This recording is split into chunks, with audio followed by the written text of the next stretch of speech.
Mars, pwede ba kumalma ka muna? Paano ako kakalma? Ayaw ninyo akong sagutin! Sagutin niyo ako ng maayos! May nangyari ho ba sa anak ko? Ano nangyari sa anak ko? Zenny, stable na siya. Nakadilat na si Lyra kanina ng sandali.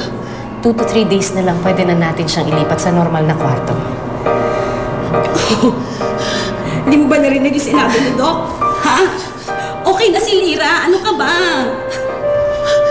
Okay lang. Oo nga. Oo nga. Ano ba? Bili ka ba? Hindi mo ba narinig yung sinabi? Okay na nga si Lyra. Eh, kasi kung ano-ano ginagawa mo sa akin eh. Pinapaupo mo pa ako. Mas masamang biro yun ah. Bakit kami niliro mo? Ikaw kasi nagmamadali ka eh. I'm sorry, Zenny, pero congratulations. Maraming salamat po.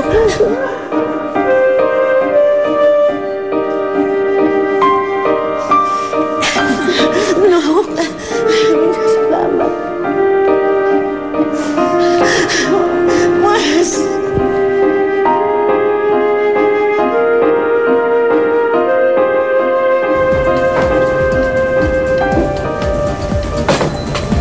Hoy, 3 araw ka nang sumasagad ah.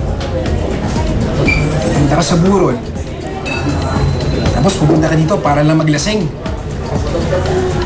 Kapag nakapatay ka ng tao, maiintindihan mo yun. Nakipagtanan ka. Nakipag-away sa girlfriend. Nag-walk out. Oh, hindi ka nakapatay. Pare, kung di ko ginawa yun, kung di ko siya pinabayaan, sana buhay pa si Angeline. Pre, naiintindihan kita. Alam ko mahal mo si Angeline. Wala na siya, sayang. Pero kailangan mo mag-move on. Madaming iba. Gusto mo, papakilala ko sa'yo. Ano, game? Hoy!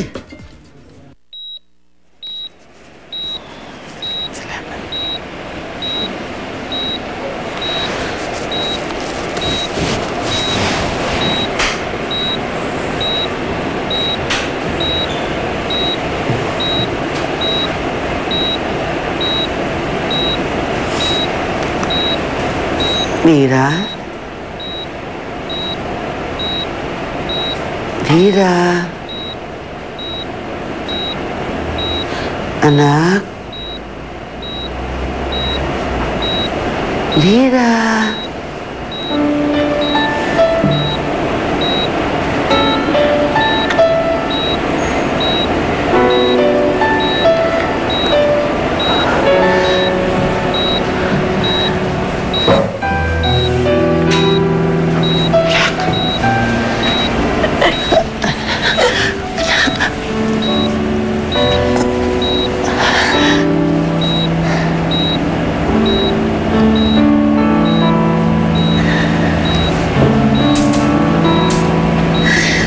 Gising ka na, anak.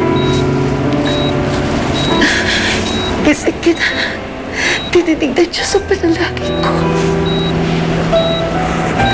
Ligtas ka na. Ligtas ka na, anak. Ligtas ka na.